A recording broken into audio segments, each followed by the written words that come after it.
Worth Knowing livestream. I'm Matt Robison, and today, what are Democrats' actual chances of winning back the U.S. Senate? With a generation of Supreme Court control and all of the consequences that go with it on the line, with an increasingly erratic president dragging us into endless wars, both those fought with missiles and those fought with tariffs, and with the next class of U.S. senators being the first ever to have Social Security become insolvent during the course of their term in office. The stakes of this question could not be higher. But it's a question that seemed like a clickbait pipe dream at the end of 2025. Democrats had to win back a net of 4 U.S. Senate seats, but strategists could only see a realistic pathway to winning 2. At the beginning of November 2025, the president of the United States was unpopular, but his approval rating was only a net negative by about 10 points. People who like to bet money on these things were only giving Democrats about a 1 in 4 chance of pulling it off. But then things began to change.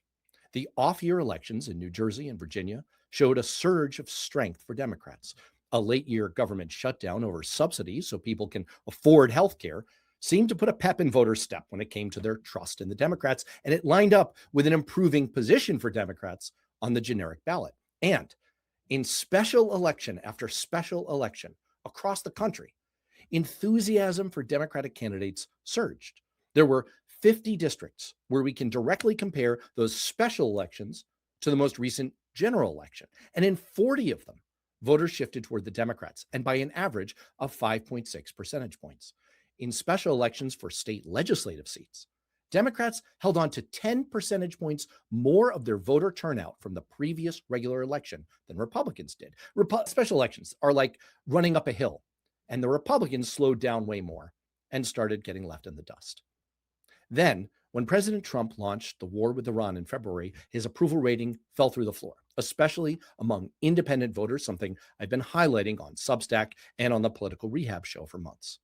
And by April 13th, I felt strongly enough about all of the signals that I was seeing to write an article on Substack titled, "The Senate Isn't Just in Play. Democrats Are Now Likely Ahead," in which I laid out the evidence from voter turnout, specific race-by-race polls, and the generic ballot to conclude that, quote, if I had to place a large bet on who would control the Senate next year, as of today, I'd now bet on Democrats. So this seems real, but is it right? What are our chances, and how will it play out in the critical Senate races that are about to unfold in just about a little under 100 days from now?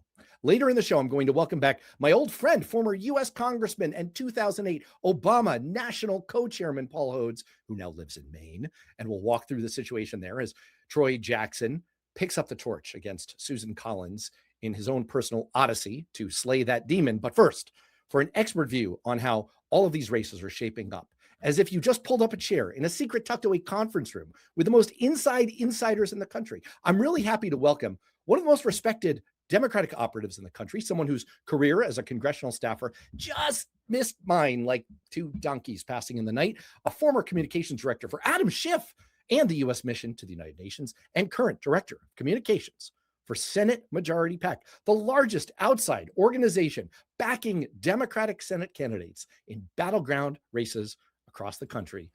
Lauren French,